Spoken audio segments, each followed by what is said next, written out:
Bonsoir à tous, bienvenue sur le plateau de la Grande Librairie, toujours en direct et en public. C'est l'un des plus grands romanciers contemporains qui est l'invité unique de cette émission ce soir.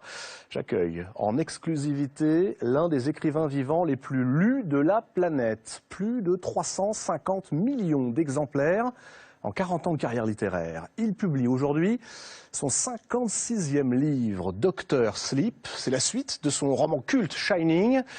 Il est l'auteur d'une œuvre fantastique qui, roman après nouvelle, ouvre les portes de votre esprit sur les fonds les plus obscurs, là où se trouvent tapis vos angoisses, vos peurs, mais rassurez-vous aussi vos forces.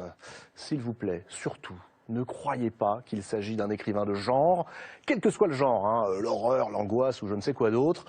Oui, si vous voulez qu'on vous fiche la frousse, il est votre homme. Oui, si vous voulez que l'on vous fasse pleurer ou sourire, il est encore votre homme. Mais c'est aussi un écrivain réaliste, un écrivain qui décrit comme personne le quotidien des gens ordinaires, qui excelle à dévoiler ce qu'il y a d'inquiétant dans la banalité de tous les jours. Je vous propose donc ce soir de basculer dans un monde où, vous allez le voir, tout est possible. Si vous croyez que vous avez réussi à surmonter vos peurs d'enfance, si vous croyez que ces peurs ont disparu ou qu'elles se sont définitivement envolées, vous vous trompez. Et c'est pas un psy qui vous le dit, c'est un romancier. Si je vous dis, moi, Carrie, Salem, Le Fléau, Ça, Cimetière, Dôme, La Tour Sombre, Shining, et désormais Dr. Sleep, veuillez, je vous prie, accueillir comme il se doit l'auteur de ces livres, Monsieur Stephen King.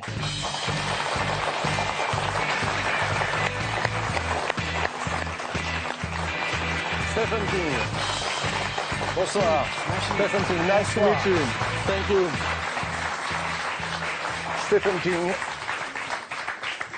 That was amazing. Thank you so much. C'est étonnant, merci beaucoup. Merci à vous, surtout, d'avoir accepté d'être ici ce soir, en direct, en public, en France, pour la première fois. Nous allons parler. Je suis très heureux d'être là, merci beaucoup. Et maintenant qu'on a terminé avec ça, on va parler des choses sérieuses, c'est-à-dire de littérature, d'écriture, de style surtout, et puis de ces histoires que vous inventez depuis maintenant une quarantaine d'années. Dr. Sleep vient de paraître aux éditions Albin Michel. Je le disais tout à l'heure, c'est la suite de ce roman devenu culte, Shining, que vous aviez publié à la fin des années 70. C'est une suite que l'on peut lire évidemment tout à fait indépendamment. On va en parler très longuement. Roman ponctué aussi bien de citations de Shakespeare que de réflexions et maximes venant des alcooliques anonymes. Je voudrais qu'on commence simplement par curiosité, par comprendre pourquoi vous êtes ici, Stephen King. C'est vrai que vous êtes très rare dans les médias, vous vivez aux États-Unis, entre le Maine et la Floride, je crois. Depuis combien de temps n'étiez-vous pas venu en Europe à la rencontre de vos fans ? eh bien, on m'a demandé de très nombreuses fois si je voulais venir. Et bon, c'est loin en fait. Et très franchement, ça m'embarrasse, moi, un petit peu, de venir dans un pays civilisé comme la France. Je ne parle pas la langue. Il y a tellement de gens qui parlent l'anglais ici et ils connaissent beaucoup d'expressions canadiennes, par exemple. Eh bien, c'est un peu arrogant de venir dans un autre pays et dire « Ben voilà, il faut que je parle ma propre langue parce que je ne parle pas la vôtre. » Et ma seule excuse, c'est que j'étais tellement occupé à apprendre à écrire des livres dans ma langue que je n'ai pas eu l'occasion d'en apprendre une autre. Mais les éditeurs m'ont demandé à plusieurs reprises de venir. Et à la fin, je me suis dit, eh ben, si les gens de rock'n'roll peuvent venir en France être célèbres, peut-être qu'un écrivain peut venir ici et avoir un bel accueil. Ben, j'ai eu un bel accueil, donc c'est merveilleux d'être ici. Et l'accueil va continuer. Pour quelle raison êtes-vous si rare dans les médias? Alors évidemment, 56 livres en 40 ans, on se dit que vous avez du temps devant vous pour écrire. Mais pourquoi êtes-vous si discret, si rare, au point qu'il y a des légendes qui ont fini par courir sur votre vie? Mais je ne veux pas être célèbre vraiment parce que ça me rend très mal à l'aise. Je ne veux pas qu'on me reconnaisse et qu'on pense à moi comme de quelqu'un célèbre. Non, non. Moi, je suis pas Justin Bieber, hein, et je suis pas Britney Spears. Donc, ce que je veux faire, c'est écrire des livres. J'ai peu de temps, comme de tous. J'ai 66 ans.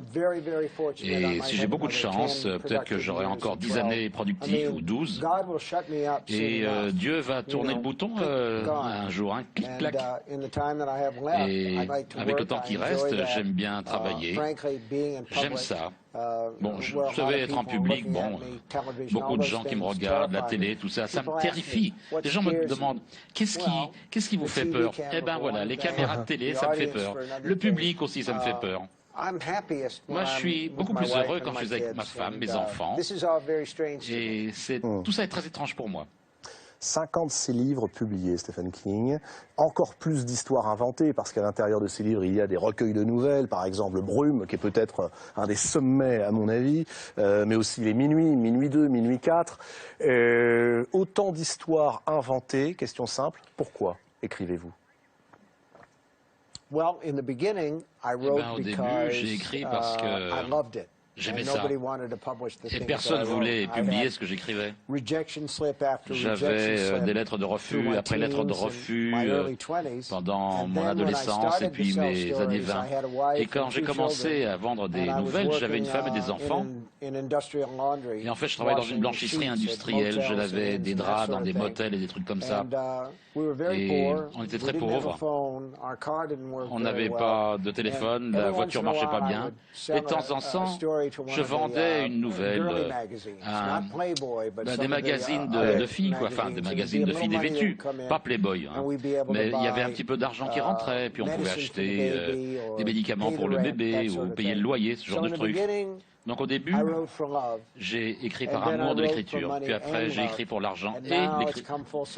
Puis maintenant, voilà, j'ai écrit à nouveau maintenant par amour de l'écriture. J'aime ce que je fais. Les gens ont cette idée qu'il faut que, voilà, je me lève le matin, je dois écrire toute la journée, je souffre, c'est torturant. Mais non, c'est pas vrai. Je me promène, je me lève à 7h30, 8h, et je travaille jusqu'à midi. Et c'est tout. Pour le temps passé devant, devant l'ordinateur. Je crois que les écrivains travaillent la plus grande partie de leur temps. Vous voyez, c'est comme il y a comme un requin qui est là, planqué, qui attend la nourriture fraîche. Alors on va en parler précisément de vos techniques d'écriture, des procédés également que vous avez inventés en littérature, hein, ce fameux usage qui distord complètement le réel avec les italiques, avec les sauts de ligne, les paragraphes, ce qui crée la peur aussi. Comment est-ce qu'on fait pour accélérer le pouls du lecteur? Il n'y a que vous qui avez les bonnes réponses. Mais juste avant cela, je voudrais qu'on revienne un tout petit peu sur votre parcours biographique. Vous avez esquissé les tout débuts. On va faire le lien avec aujourd'hui, en images, si vous le voulez bien. Retour sur l'itinéraire assez incroyable de Stephen King. Portrait signé Caroline Alazi. Regardez. C'est un événement comme le monde littéraire en vit peu. Ces 3000 personnes rassemblées hier dans le 13e arrondissement de Paris n'attendaient pas une star du rock ou du cinéma, mais bien un écrivain. Pour la première fois de sa carrière, Stephen King est en tournée en France pour présenter son tout dernier livre, Dr. Sleep. Mardi après-midi, on pouvait croiser lors d'une conférence de presse des journalistes italiens, espagnols et même russes. Il est tellement populaire en Russie et dans le monde entier. Un emballement médiatique à la hauteur du phénomène. Stephen King est depuis plus de 40 ans une superstar de l'édition, un cas unique qui a vendu plus de 300 millions de livres dans le monde entier, mais aussi un grand écrivain. Cette success story doit beaucoup à une imagination débordante, mais aussi à un parcours résolument tourné vers l'écriture, et ce, dès son plus jeune âge. Né en 1947, Stephen King n'a pratiquement pas connu son père. Il est élevé par sa mère, qui déménage beaucoup. Enfant, il dévore quantité de livres et de bandes dessinées. Il écrit sa première histoire à 6 ans et reçoit 25 cents de la main de sa mère en signe d'encouragement. Il a 13 ans lorsque l'une de ses histoires est publiée pour la première fois dans un fanzine d'horreur. Après l'université, Stephen King traverse avec sa femme Tabitha des années de disette.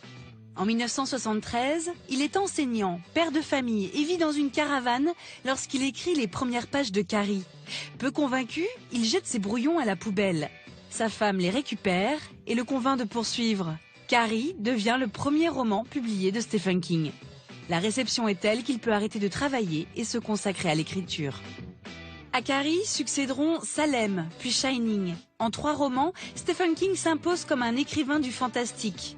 Dans ses livres, l'angoisse n'est jamais très éloignée du quotidien et de la banalité de nos vies courantes.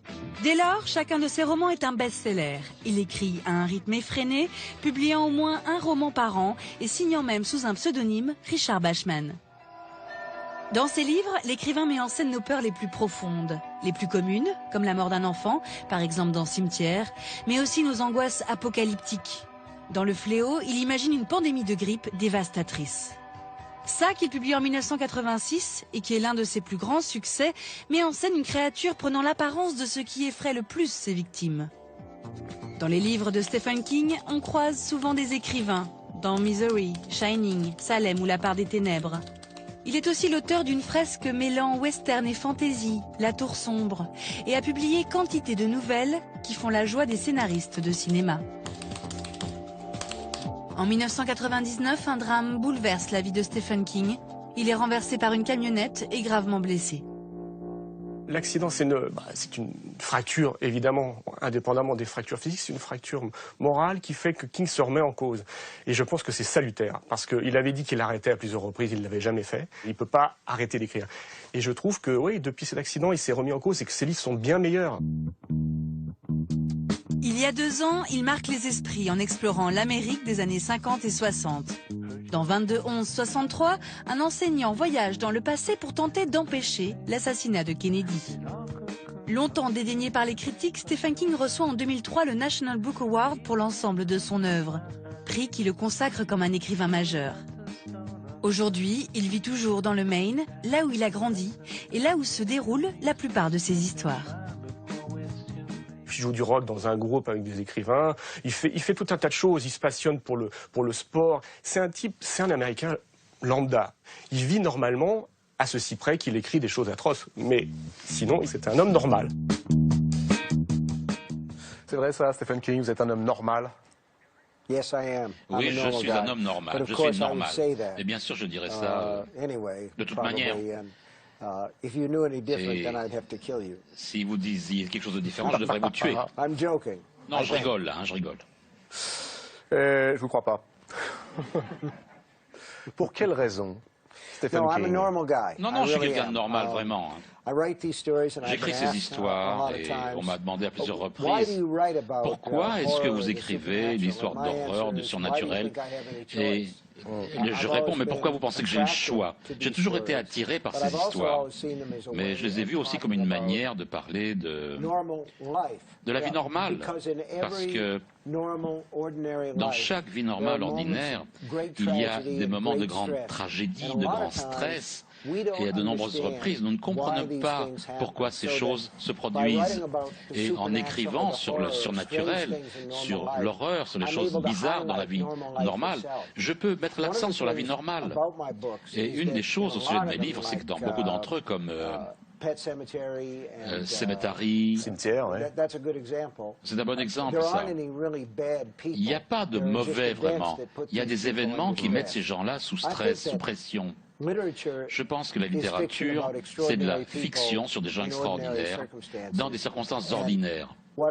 Et ce que j'écris, moi, c'est des gens ordinaires, dans des circonstances extraordinaires. Parce que dans chaque vie, tôt ou tard, on est mis sous pression. Et dans chaque vie, on doit faire face à l'inexplicable. On doit faire face au cancer, par exemple. Quelqu'un qu'on aime, un enfant qui tombe malade du cancer. Et on se dit, mais pourquoi une chose comme ça arrive? Et on répond, mais c'est pas tes oignons. Et en fait, ça, ce sont les choses qui m'intéressent. C'est ce qui m'attire à ce genre de choses que j'écris. Alors, si on veut aller plus loin dans ce que vous êtes en train de nous raconter, il y a un livre qui s'appelle Écriture, paru lui aussi chez Albin Michel, et qui est fantastique parce qu'il raconte précisément la manière dont vous écrivez. Je voudrais revenir sur ce point. À un moment, vous dites dans Écriture, en parlant des créatures, les loups-garous, les vampires, les médiums, les voyants, tout ça, c'est pas très réaliste, mais c'est vraisemblable. Et vous dites, l'écrivain, c'est celui qui peut-être sait faire la différence dans votre tête entre le vraisemblable et le réel. Quel est le travail que vous accomplissez et que vous devez accomplir pour que quelque chose auquel on ne croit pas, personne ne croit aux vampires, personne ne croit aux loups-garous, pourquoi est-ce qu'en vous lisant on y croit? Pourquoi est-ce que ça devient vraisemblable? Mais je crois que la chose la plus importante, c'est de débuter par des choses que nous comprenons tous avec la vie d'ordinaire.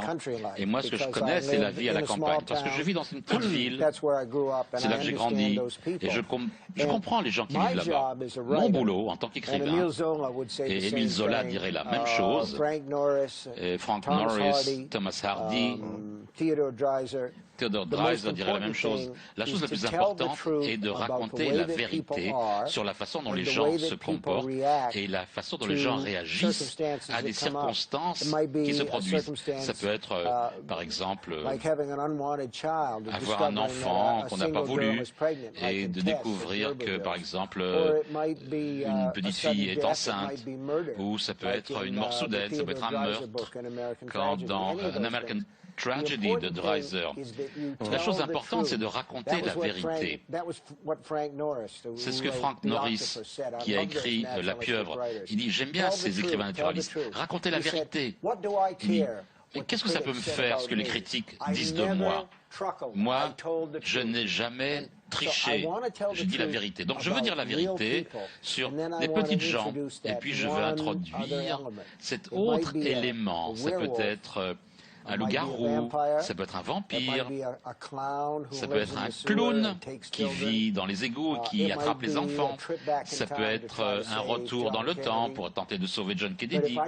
Mais si je peux vous faire croire aux gens, si je peux vous faire aimer ces gens-là, le reste c'est facile. Non, la partie difficile, c'est de raconter la vérité, la réalité au sujet de la vie, comme c'est dans le véritable monde. Et ensuite, les monstres, ça c'est la partie drôle. Il y a évidemment beaucoup de monstres que vous avez créés et vous avez réussi un tour de force avec Dr Sleep qui sort chez Albin Michel, votre nouveau roman, traduit de l'anglais, je le signale, par Nadine Gassi. Non mais tour de force parce qu'au début on se dit c'est pas possible, il va pas le faire. Stephen King va quand même pas nous mettre dans le même livre des fantômes, des morts vivants, des zombies, le don, des vampires. Eh ben si, il le fait. Sauf que évidemment, tout ça est au service des personnages qui existent, c'est passionnant de bout en bout. C'est surtout le retour de quelqu'un que nous connaissons bien, Danny, le petit Danny Torrance. Pour quelle raison, Stephen King, avez-vous choisi Danny Torrance parmi tous les personnages de fiction que vous avez inventés depuis 40 ans? Pourquoi lui plutôt qu'un autre? Parce que son histoire n'était pas terminée. C'est aussi simple que ça. La plus grande partie de mes personnages, quand je termine le récit, je passe à autre chose et je ne regarde pas en arrière parce qu'il me semble que leur histoire est terminée. Je peux les laisser là où ils sont. Et bon, ils sont tranquilles, ils ne me dérangent plus. Ouais. Je ne pense pas à des suites. Ils sont rarement tranquilles, si vous me permettez. C'est assez rare qu'ils soient très tranquilles, vos personnages, à la fin du livre. Non, mais l'histoire, c'est que quelqu'un de célèbre a dit un jour, quelqu'un a demandé à Mark Twain, comment est-ce que vous savez qu'un livre est fini? Il a dit, quand je ne sais pas ce qui se produit après, j'écris, c'est fini, la fin. Et voilà, j'ai écrit fin à Shining, et depuis, je me dis, mais qu'est-ce qui est arrivé à ce petit garçon? Parce qu'il a grandi dans une famille qui ne fonctionnait pas très bien, son père était un alcoolo, et quelqu'un de dangereux, un homme dangereux, qui était toujours sur le point de perdre son contrôle. Il casse le bras de Danny. Je suis sûr que les Français ont un terme pour ça. Les Français ont un nom pour tout d'ailleurs. En Amérique, on appelle ça Danny Torrance vient d'une famille dysfonctionnelle. Il est codépendant. C'est quelqu'un qui a été soumis à des traumatismes par des gens qu'il aime. Et quelque chose qui m'a intéressé, c'était de retrouver Danny. Et est-ce qu'il avait grandi pour devenir comme son père? Parce que tellement de gens vont dire « Ah, moi j'ai grandi dans une famille où j'étais battu, où on niait ma personnalité, où on m'humiliait, mon père était ivrogne, ma mère prenait des drogues. » Et ils vont dire « Moi je ferai jamais ça. » Et puis voilà, à 21, 22 ans, il se retrouve en train de répéter le mal à nouveau. Voilà, c'est comme ça que la violence se reproduit. La personne qui a été violentée fait de la violence aux autres, fait violence aux autres. Et moi, j'étais curieux de savoir ce qui était devenu. Beaucoup de lecteurs, quand je signais des bouquins, me disaient « Mais qu'est-ce qui est arrivé à Danny Torrance ?» Ce n'est pas simplement moi, c'était l'esprit des lecteurs aussi. Et je me suis dit « Je vais essayer de voir ce qui s'est passé avec lui. » Voilà, fin de la première partie. Après une vie de vagabondage que vous venez de raconter, Danny Torrance finit par poser ses bagages. Il a une quarantaine d'années maintenant. Il choisit une petite ville de la Nouvelle-Angleterre, dans le New Hampshire, et il devient aide-soignant dans un hospice. Il a une façon très particulière, j'en dirai pas davantage, d'aider les gens à mourir. Sauf que, à 40 ans, il n'est plus l'élève. Ah, il devient le maître. Et il a une élève qui va se faire connaître de lui. Elle a 13 ans, elle s'appelle Abra, comme abracadabra. Elle possède elle aussi le don. Et ce fameux don de voyance, de télépathie. Quand vous avez débuté cette suite, Dr. Sleep, saviez-vous où vous alliez exactement? J'avais une bonne idée d'où j'allais y aller, mais je ne savais pas comment y arriver. Et ça fait partie du plaisir. J'aime bien suivre l'histoire et voir où elle m'emmène. J'essaie toujours de me souvenir que le récit est défini par les personnages. Et une fois que les personnages sont là, il faut les laisser jouer leur propre vie, jouer leur rôle. Moi, je suis un observateur, je ne suis pas un créateur. Je veux voir où vont les personnages. Mais puisqu'ils viennent de mon propre esprit, j'ai toujours été fasciné par cette idée que la vie, en fait, est cyclique. Tout va en cercle pour revenir d'où on est venu. Moi, j'ai pensé, quand j'ai commencé dans The Shining, que Danny devrait avoir un tuteur, un mentor, quelqu'un qui connaîtrait son talent, qui pourrait lui montrer, lui enseigner comment utiliser ce don. Et une des choses, quand j'ai commencé Dr. Sleep, c'était de dire... Il était une fois, Danny Torrance était l'élève. Maintenant, Danny doit devenir le maître. Parce que tout va en cercle. Et donc, lui devait pénétrer dans ce cercle de Halloween. Et certaines personnes qui ont lu le livre ont dit « Ah, je suis déçu qu'on n'a pas vu tel ou tel personnage, le chef. » Mais il ne peut pas apparaître parce que Danny doit prendre sa place. Donc, d'autres choses que l'écrivain doit pouvoir faire, la raison pour laquelle le public aime ce roman, c'est qu'il faut imposer un petit peu d'ordre dans le monde. Donc, les romans de Charles Dickens. Londres, c'était une grande ville à l'époque, mais dans les romans de Charles Dickens, tout le monde se rencontre à nouveau et à nouveau. Donc Dickens prend Londres et le fait ressembler à un petit village, comme une famille. Les gens y réagissent parce que ça fait appel à leur sens de l'ordre. Et dans un livre comme Sleep, Dr. Sleep, c'est bien de voir Danny qui répète un modèle d'un livre précédent. Et moi, c'était beaucoup de joie, beaucoup de plaisir. Alors, le modèle qu'il va répéter, évidemment, c'est l'alcoolisme. Il faut revenir au livre Shining. Oubliez un tout petit peu le film de Stanley Kubrick et revenez au livre écrit par Stephen King où Jack Torrance, le père, est un écrivain raté qui n'est pas du tout fou, qui est simplement alcoolique et qui va tomber petit à petit dans cette solitude et dans cet alcool. Pour quelle raison? Là encore, l'alcool est-il si présent, et notamment les dérèglements infimes qui, jour après jour, font basculer une vie normale dans du paranormal. Pourquoi est-ce que ça vous fascine tant? Pourquoi ce sujet? L'alcool, vous savez, un des dictons de l'écriture, c'est « écris ce sur quoi tu sais de quoi tu parles ». Moi, j'ai bu pendant 35 ans, et quand j'écris Shining, je buvais beaucoup.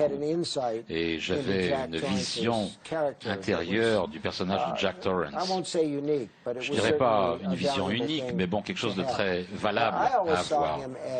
Et je le voyais comme quelqu'un de bien quand j'ai écrit le livre. Je le voyais comme quelqu'un de bien, de bon, qui était placé dans une situation où il était tordu et retordu, jusqu'à finalement ce qu'il craque. Donc nous le savons par expérience que les enfants d'alcooliques deviennent alcooliques eux-mêmes. Ils diront « Ah, je vais jamais boire comme mon père parce que lui, c'était quelqu'un d'aussi horrible quand il était sous. Moi, je boirai jamais comme ma mère. » Et puis voilà, ils se retrouvent avec un verre à la main parce que c'est une maladie héréditaire. Et puis, ça fait appel à mon sens de cyclicité. Mais pour un écrivain, ça change aussi énormément de choses. Vous venez de nous dire, en gros, que vous avez écrit Shining sous l'emprise de l'alcool. Aujourd'hui, c'est terminé. Qu'est-ce qui est le plus difficile? Écrire un roman qui devient culte quand on boit, ou écrire, 35 ans plus tard, quand on est réhab, comme on dit, une suite qui va le devenir culte? Well, I'll tell you what. Eh ben, je vais vous dire. Il me semble que, en fait, ma mémoire, c'est que c'était facile d'écrire quand j'étais sous. Mais le meilleur truc que j'écrivais à l'époque, c'est quand j'étais pas sous. Et c'est quelque chose qui se répète avec le protocole Ernest Hemingway, Scott Fitzgerald. Ça, c'était des gens dont les vies ont été dévastées par l'alcool, mais pas leur travail, pas leur œuvre, parce qu'ils ont écrit quand ils n'étaient pas sous, quand ils ne buvaient pas. Je peux penser à un roman par un alcoolique actif qui a écrit son roman alors qu'il buvait. Et c'était quand même un grand livre. C'est Sous le volcan de Malcolm Lowry. C'est un livre merveilleux, mais il n'en a jamais écrit un autre. Je ne pense pas qu'il y ait une véritable différence en termes de travail entre être un buveur quotidien ou être abstème. Mais je peux dire que quelqu'un qui est abstème, eh bien, mon endurance est beaucoup plus forte. Ma capacité d'écrire est beaucoup plus claire maintenant que lorsque je buvais. Ce qu'on perd, c'est un petit peu de passion, un petit peu de chaleur de feu. Ça ne tient pas tellement à l'alcool, ça tient au fait que j'étais jeune. La différence, c'est pas la différence entre être sous et être abstème quand on écrit, mais c'est être jeune et plein de passion et être un écrivain plus âgé où, bon, voilà, il faut travailler un peu plus son art. Par exemple, je ne peux pas vous dire combien de fois j'ai eu des idées. Ah, ça sera une bonne histoire, ça ferait un bon roman. Et puis je me dirais, ouais, d'accord, mais t'as déjà écrit ça, Steve. T'as déjà écrit ça dans les années 90. Vous avez tout écrit, hein. On va abandonner le bar pour un petit moment, si vous voulez bien, Stephen King, et faire un détour par un autre endroit très important pour les écrivains, les librairies. Est-ce qu'il vous arrive de flâner dans les librairies quand vous êtes chez vous, dans le Maine? Oui, certainement, oui. Je vais dans les librairies, oui. Eh ben nous aussi. La grande librairie accueille les écrivains, va parfois à la rencontre des écrivains, mais surtout va dans les librairies. Cette semaine, c'est Aurélia Rouvier qui s'est rendue à Vincennes. À Vincennes, Stephen King, tout près du château où Voltaire et le marquis de Sade ont été retenus prisonniers, il y a une librairie qui s'appelle 1000 pages. Et celui qui l'anime, Pascal Thuot, lui, c'est pratiquement tout de vous, mais aussi de vos influences. Et regardez, il dresse un pont assez saisissant entre un certain Edgar Allan Poe et Stephen King. Une histoire extraordinaire.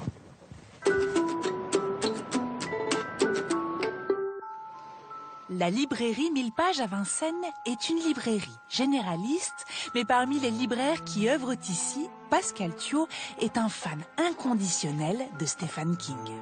Stephen King, qu'il compare au grand nom de la littérature fantastique, mais pas seulement.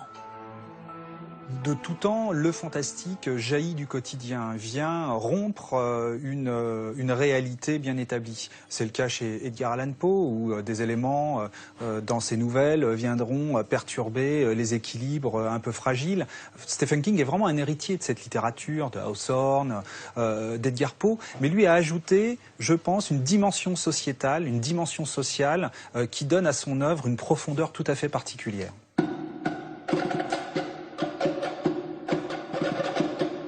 Stephen King, c'est vraiment quelqu'un qui a une empathie tout à fait particulière pour ses personnages. Et là, on peut vraiment le rapprocher de grands auteurs américains. Je pense à John Updike. Je pense aussi à Pat Conroy, le Pat Conroy de Beach Music et du Prince des Marais. C'est-à-dire, il y a à la fois l'ampleur romanesque de son livre et il y a en même temps les contours très précis qui sont ceux des personnages qu'il va faire évoluer dans son histoire. Ça me semble quand même assez réducteur de le classer dans les littératures de genre. Je pense qu'il a tout à fait légitimité à être situé auprès des grands auteurs qui racontent l'Amérique contemporaine, qui racontent la société américaine. Raconter la société américaine, donc c'est ce que fait Stephen King, roman après nouvelle, et ce depuis presque 40 ans maintenant. J'aimerais qu'on parle justement de vos influences littéraires, parce que dans Dr. Sleep, il y a aussi cet humour que vos lecteurs connaissent bien, qu'ils adorent, parfois grinçant, toujours présent dans chaque livre. Il y a, au moment où on a besoin de souffler, le petit jeu d'esprit, le trait d'esprit de Stephen King. Dans ces livres, Dr. Sleep, vous citez aussi bien Moby Dick que Shakespeare, que Tolkien. Que devez-vous, d'un côté, à la littérature classique, William Shakespeare, de l'autre, à la lecture du Seigneur des Anneaux de Tolkien, puisque vous les citez? Eh ben, c'est des livres que j'ai aimés. Et les pièces de Shakespeare, je les aime. J'ai cité W.H. Jordan dans Sleep parce que j'aime bien ce qu'il écrit. J'ai beaucoup lu. Je crois que la lecture, c'est une chose extraordinaire parce que ça nous permet de vivre plus de vie que celle que nous vivons nous-mêmes. On peut avoir l'expérience de beaucoup de réalités. Mais être écrivain, je cros que beaucoup d'écrivains populaires John Keats, il y a beaucoup de choses merveilleuses quand j'écris. Moi, je choisis parmi ce que je trouve, et quand j'aime bien quelque chose, que je peux trouver un écho à ce que j'ai lu, c'est bien. Je suis heureux de le faire. J'aime bien faire ça. Et en ce qui concerne les influences sociétales, j'ai aucune influence sur la société américaine, elle a une influence sur moi. Et si j'ai du succès, c'est parce que je peux refléter cela. Et vous savez beaucoup mieux que moi si certaines des intérêts créés par mon livre ici, c'est peut-être dû au fait que les gens veulent avoir un sentiment, sentir ce qu'est l'Amérique. Mais moi, j'ai vécu là-bas toute ma vie, j'aime l'Amérique. C'est pas simplement que je l'aime un petit peu, non. C'est comme si j'étais marié, on aime toujours sa femme. Mais parfois, bon, on ne peut pas s'entendre bien avec elle. Parfois, vous la taquinez un peu, votre femme, enfin l'Amérique, quand vous ne lui donnez pas carrément une leçon de savoir-vivre. Quand on lit vos romans, par exemple, deux grands chefs-d'œuvre pour moi, lecteur, fan avant tout, c'est Dolores Claiborne. Livre magnifique, monologue de 400 pages d'une femme, où alors là, il n'y a ni vampire, ni quoi que ce soit. Monologue d'une femme, mais qui est aussi la radiographie de ce qu'est la classe moyenne dans une ville américaine de province, et ce qu'est les violences, ce que sont les violences faites aux femmes et faites aux enfants. Et puis, le grand livre aussi de politique américaine, 22-11-63, imaginez que vous puissiez retourner dans le passé et empêcher l'assassinat de Kennedy. Que feriez-vous? Et surtout, que ferait Kennedy? Pas du tout ce que vous croyez. Cette vision aussi que vous avez, très critique de la politique américaine, de la société américaine, ça vous semble être la tâche, le rôle de l'écrivain que de la manifester? Oui, ça fait partie du rôle. Je crois qu'il est important de raconter l'histoire. L'histoire vient toujours d'abord. Mais il est impossible, s'il faut écrire de façon réaliste, d'écrire une histoire sans raconter la partie de la société dans laquelle vous vivez. Moi, je vis dans une communauté de la classe ouvrière. Vous avez mentionné Dolores Claiborne. C'était en fait ma mère. Elle s'est occupée de sa mère, et moi j'ai transféré cette situation à Dolores elle-même. Et j'ai utilisé beaucoup des récits de ma mère, des mémoires de ma mère, et qu'est-ce que c'était que de grandir dans le Maine. Et j'ai mis ça dans le livre. C'est comme un hymne d'amour à ma mère, et ça lui est dédié.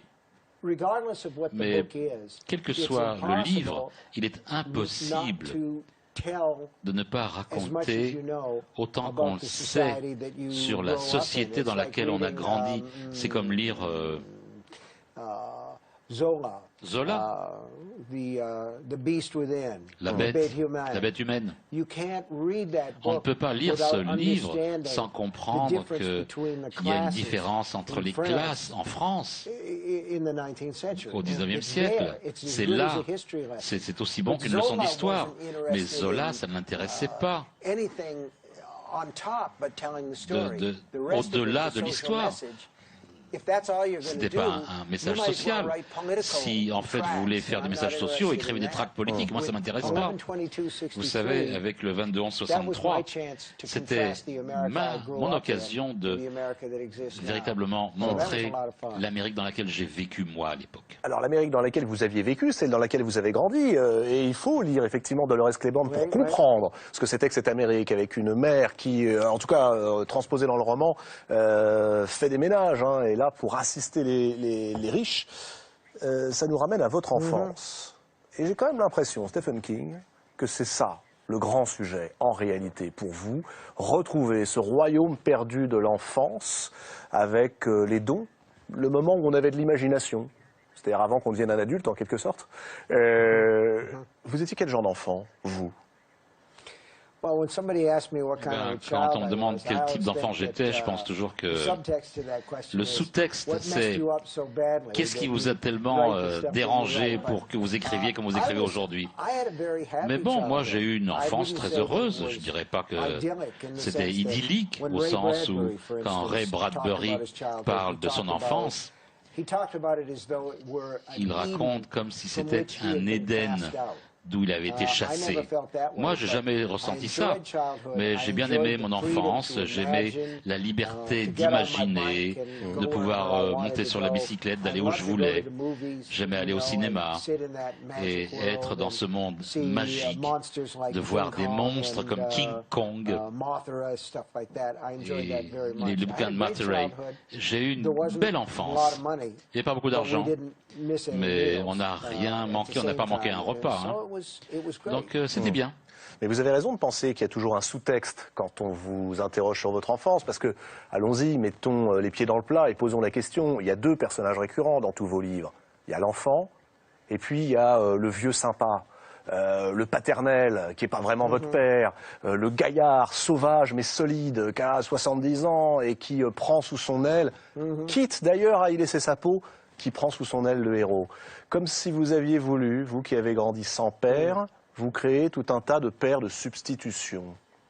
Je crois qu'il y a de la vérité là-dedans. En fait, j'essaye pas de m'auto-analyser.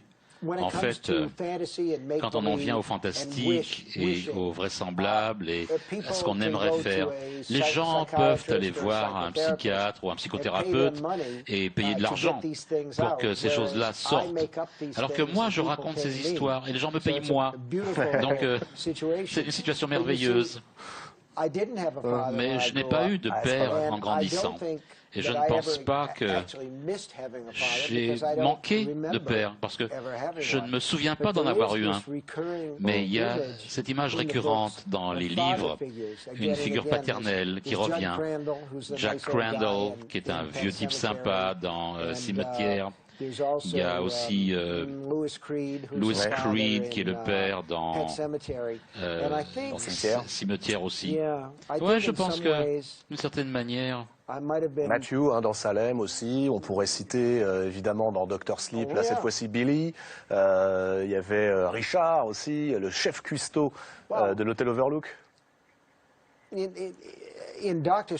Non, dans Dr. Sleep, en fait, Dan devient une figure paternelle pour Aberstone. Donc, je ne veux pas faire trop d'analyse, mais ces figures paternelles réapparaissent sans cesse. Et je crois que dans les jeunes années, j'ai écrit Carrie quand j'avais 27 ans. Entre 27 ans et 37 ans, quand moi j'ai eu des enfants, peut-être que dans les fictions, j'essayais de m'apprendre à moi-même comment être père. Moi, je n'avais pas de modèle, donc peut-être que c'était ça, oui. Ce sera la dernière question, mais mais je ne peux pas m'empêcher de la poser, parce qu'évidemment, on pense à la psychanalyse. D'abord parce que vous-même, vous en jouez. Je me souviens dans Salem, que je tiens pour un des très très grands livres. Salem, il y a un moment, un dialogue entre l'écrivain et un ecclésiastique où on se moque du docteur Freud, comme si Freud pouvait expliquer comment vaincre les vampires. Évidemment, vous avez publié un livre, qui est votre livre coup de maître en horreur, qui s'appelle Ça. Voilà, les psychanalystes vont adorer. Quel est votre rapport et avec quoi jouez-vous quand vous allez au plus profond de l'inconscient ou du subconscient pour nous arracher nos frayeurs intimes et enfouies? Je crois que la psychanalyse, c'est de la merde. Je crois que toute l'idée qui est quelqu'un qui vous parle et à qui vous pouvez parler, que vous pouvez résoudre vos problèmes, c'est de la crotte, quoi. Et je crois que Freud lui-même pensait que la psychanalyse n'avait pas de fin. C'est inconscient. Moi, je ne suis pas tout à fait convaincu que l'inconscient existe, même au sens freudien. Il y a un mystère, vous savez, il y a un grand mystère là. Nous vivons nos vies à un niveau très prosaïque, et puis on dort et nous avons ces rêves étonnants qui semblent venir de nulle part.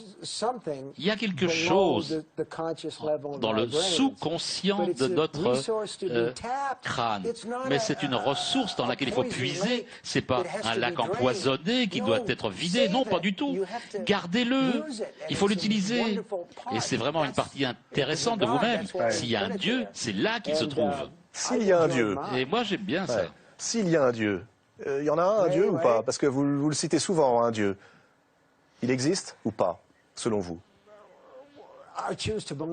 Moi, j'ai croyé, en fait, j'ai choisi de croire qu'il existe, mais c'est une décision personnelle et tout le sujet semble un peu... Bref, c'est douteux comme sujet. Disons ça comme ça.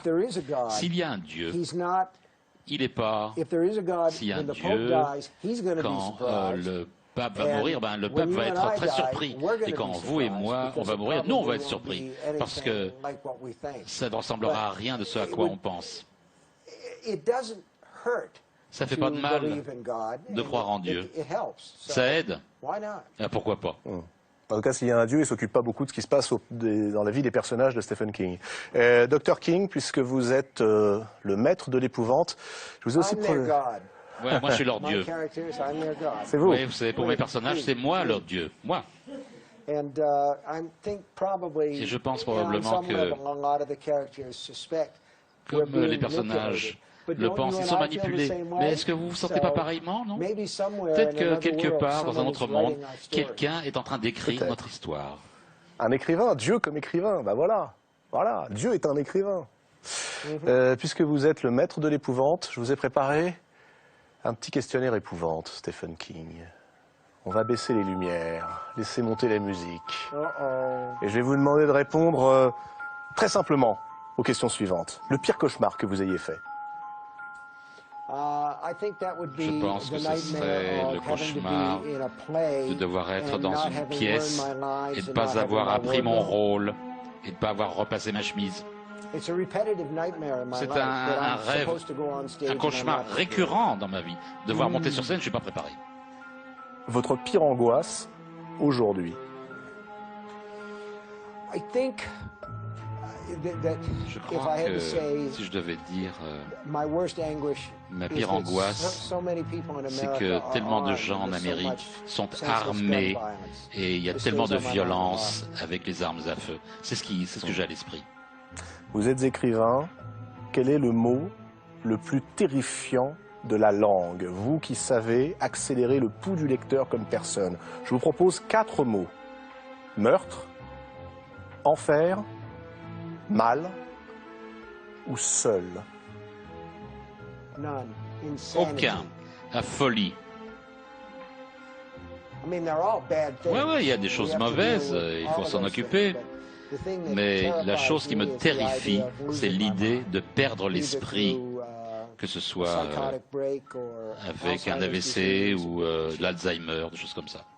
Si vous pouviez avoir un seul de tous les super pouvoirs que vous avez inventés pour vos personnages du genre télékinésie, voyance, divination, retournement, massacre de vampires et autres dons, lequel choisiriez-vous?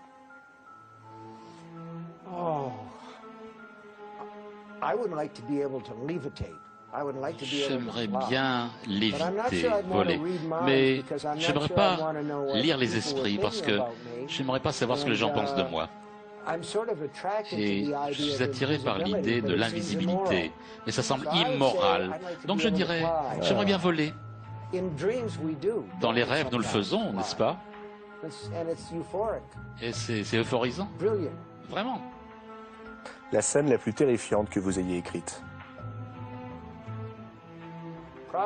Probablement dans Shining, lorsque Danny Torrance va dans la pièce 217 et qu'il y a une femme morte dans la baignoire. Elle se lève, elle attaque. Ça m'a fait peur aussi. Hein. C'est ce qui me vient à l'esprit. Mrs. Massey. Madame Massey, oui. Le livre qui est plus terrifiant qu'un livre de Stephen King? Le Seigneur des Mouches de William Golding. C'est celui qui me vient à l'esprit tout de suite. C'est un livre extrêmement terrifiant parce que ces garçons, c'est tout ce qui reste de l'humanité. Et à la fin du livre, Golding lui-même dit, les garçons sont sauvés. Et en fait, l'officier britannique dit, je pensais que ce serait que ces jeunes Britanniques ferait quelque chose de mieux, et Golding dit, ouais, mais qui est-ce qui va sauver les adultes? Et est-ce que ça, le noir complet, ça vous fait peur? Non, non, l'obscurité, mon ami. Merci beaucoup, Stephen King, d'avoir accepté de jouer. Thank you. Thank you. Thank you. Alors...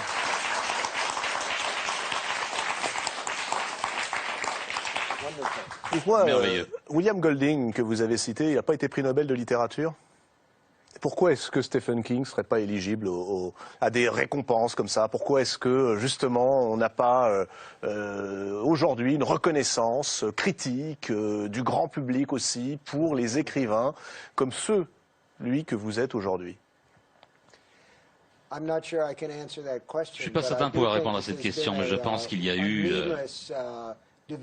une division cruelle entre la fiction populaire et la fiction littéraire. Et je crois que c'est vraiment quelque chose qui n'est pas bien. Ça a été fait par les critiques américains, les critiques britanniques, que certaines personnes lisent un certain genre de fiction et que cette fiction-là ne peut pas être bonne parce que c'est de mauvais goût. Donc il y a un degré de snobisme qui est inclus là-dedans. Il y a une division artificielle entre ce qui est populaire et ce qui est littéraire. Et les critiques sont en milieu en disant « Non, non, non, on ne peut pas l'avoir et ne pas l'avoir. » Eh ben oui, on peut avoir et ne pas avoir, vous. Je voudrais qu'on parle un petit peu de cinéma, Stephen King. Il nous reste quelques minutes. De très nombreuses adaptations de vos livres existent, pour le meilleur, mais aussi pour le pire, vous le reconnaîtrez. Voici une courte rétrospective commentée par Caroline Alazi. Stephen King et le cinéma.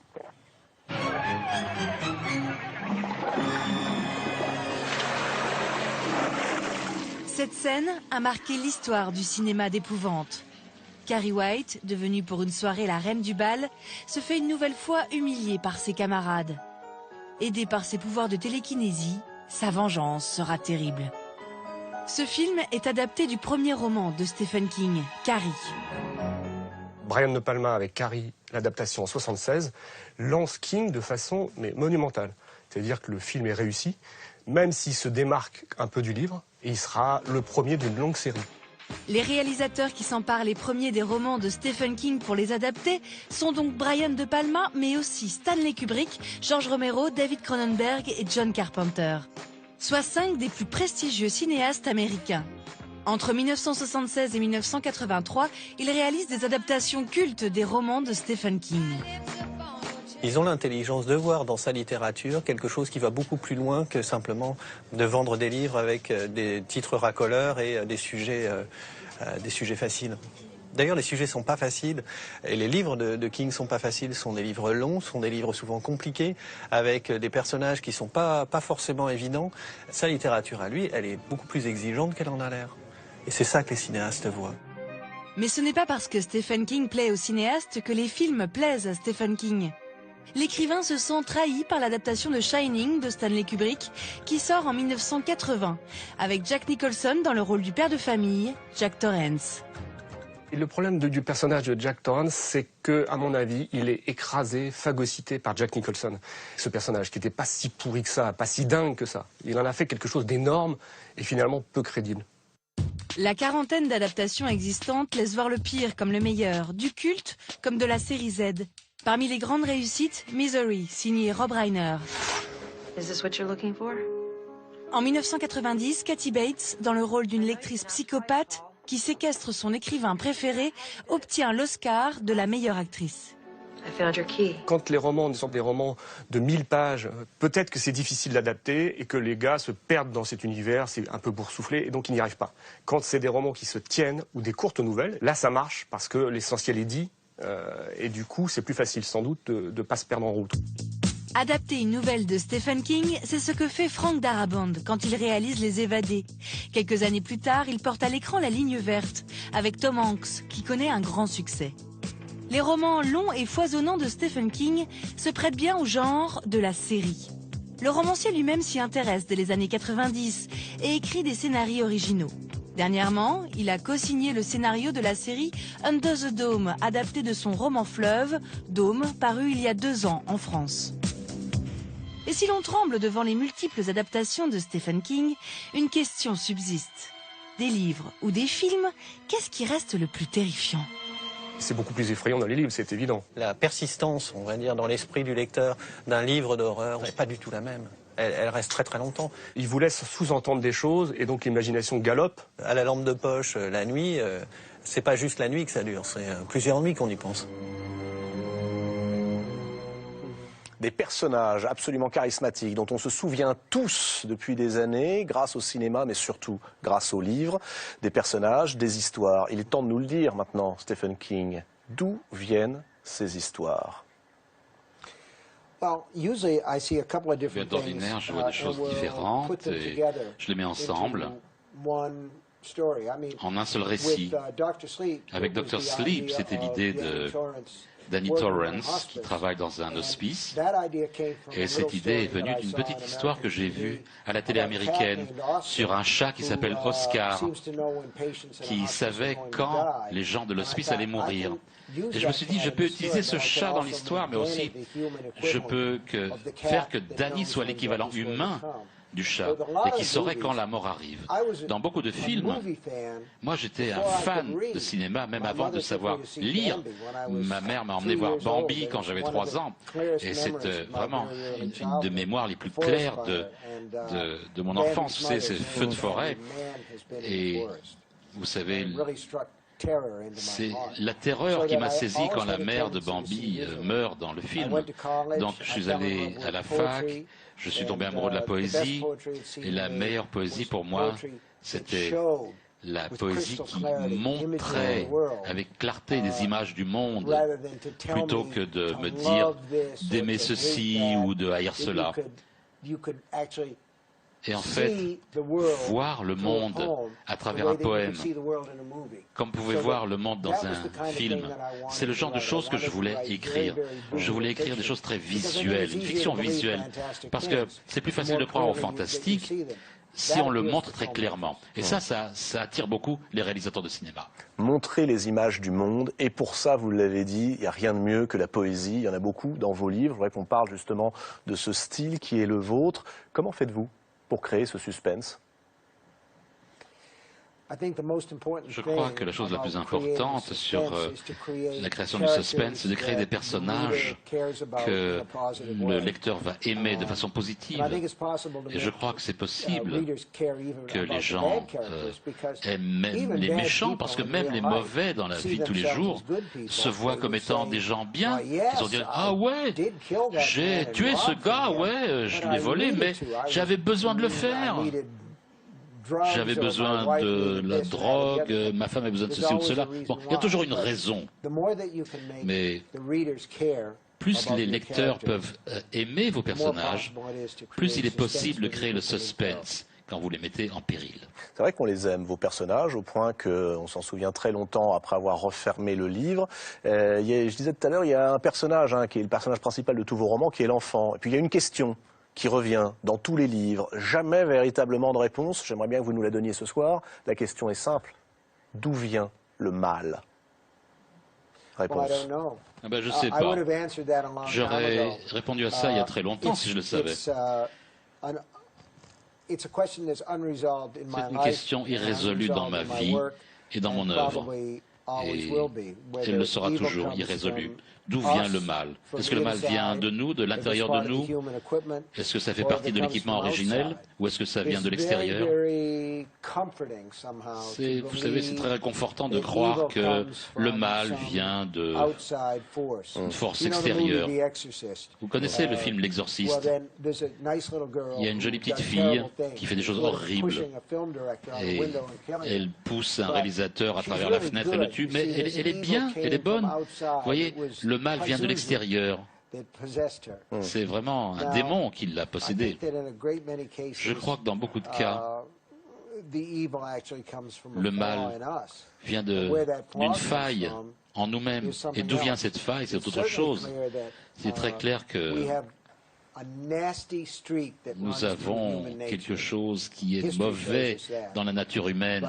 L'histoire nous le montre, mais de dire que ça vient du diable, je crois que c'est un petit peu trop loin. Et le diable est quasiment absent de votre œuvre. Je n'ai pas le souvenir d'avoir lu de nouvelles ou de livres où le diable lui-même est présent. Il y a une chose qui saute aux yeux finalement après ce que vous venez de nous dire, c'est que si vous avez peuplé vos romans de vampires, de zombies, de créatures bizarres, de démons, c'est peut-être pour nous montrer qu'il y en a un autre de démon qui est chez nous, enfoui, tapis. Quel est le moyen de lutter contre ce démon? Et est-ce qu'on peut le faire? Je crois qu'on peut, à nouveau, à travers les livres que j'ai écrits, il y a une phrase qui revient, c'est « Soyez honnête avec vous-même, faites du mieux que vous pouvez, essayez de vous comporter d'une façon qui soit morale, même si c'est difficile, dites la vérité, toutes les vertus simples que l'on connaît. » Il y a une scène dans Salem où il y a un prêtre dont la foi est en train de tomber. Et quand le vampire l'approche, le père met sa croix comme ça. Et d'abord ça luit parce que ça repousse le vampire. Et ensuite elle commence à s'effacer parce que sa foi n'est pas suffisamment forte. Et je crois que ce que moi j'essaie de dire, c'est que le bien et le mal viennent de l'intérieur. Et ce n'est pas quelque chose qui vient de Dieu. Si Dieu est là, c'est qu'il reste une question ouverte, eh bien ça reste une question ouverte, n'est-ce pas? Nous sommes d'accord. Donc le bien qu'il espère de nous vient de là. Là, de la tête. Qu'est-ce qu'il y a dans la tête de Stephen King? C'est ma dernière question. On arrive à la fin de cette émission. Allez, d'un mot, dites-le moi. Vous avez une très belle expression dans Dr. Sleep. Pour parler de Danny Torrance, vous parlez de placard mental. Danny Torrance a des placards mentaux. Il y enferme ses démons, il y enferme ses histoires. Qu'est-ce qu'il y a dans le placard mental de Stephen King?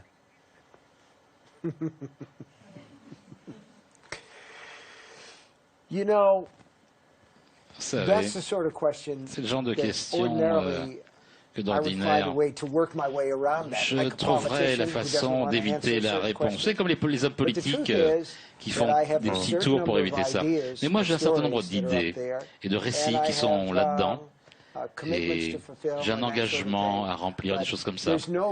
Mais il n'y a pas de grande frayeur, il n'y a pas d'héroïsme. Je crois que les gens seraient déçus s'ils pouvaient être dans la tête d'un écrivain. Parce qu'on n'est écrivain qu'une partie du temps, et le reste du temps, on est juste des gens normaux. J'ai évité votre question après tout, n'est-ce pas? Parfaitement évité. Quel dommage. Un écrivain ordinaire, mais une œuvre extraordinaire. extraordinaire. Merci infiniment, Stephen King. On arrive à la fin de cette émission. Merci beaucoup de nous avoir accordé 1 heure pour parler avec passion comme ça de vous, mais aussi de la littérature. Quelques titres, évidemment. Dr. Sleep, le nouveau King qui vient de paraître aux éditions Albin Michel. Il est traduit de l'américain par Nadine Gassi. Allez-y, c'est un très grand roman. Et puis alors, si vous voulez vous familiariser, alors les fans connaissent tout, mais enfin si on doit donner quelques titres, peut-être dans le grand, alors les livres d'horreur, hein, ça, It de Stephen King. Mes 2 préférés, si je puis me permettre, Misery. Misery, c'est un chef-d'œuvre absolu sur le processus d'écriture, sur ce que c'est qu'être un écrivain aussi. Autobiographique? Pas vraiment. En tout cas, pas pour l'histoire. Jusqu'à un certain degré, oui. C'est devenu de plus en plus autobiographique, plus j'ai travaillé sur ce livre. Et puis Dolores Claiborne, alors ça c'est merveilleux pour comprendre ce que c'est que la vie quotidienne. Grand livre de littérature blanche, comme on dit. Salem, le grand livre autour des vampires. Réécriture du Dracula de Bram Stoker, version Stephen King. Et puis pour les fans absolus, écriture. Et là, vous saurez beaucoup de choses sur ce qui se passe dans le placard mental de Stephen King. Merci à celles et à ceux qui m'ont aidé à préparer cette émission. On se retrouve la semaine prochaine, même lieu, même heure. Merci infiniment, mon cher Stephen King. D'ici là, je vous souhaite à tous de très belles lectures. À jeudi prochain. Merci. Merci beaucoup. Thank you so much. Thank you so much.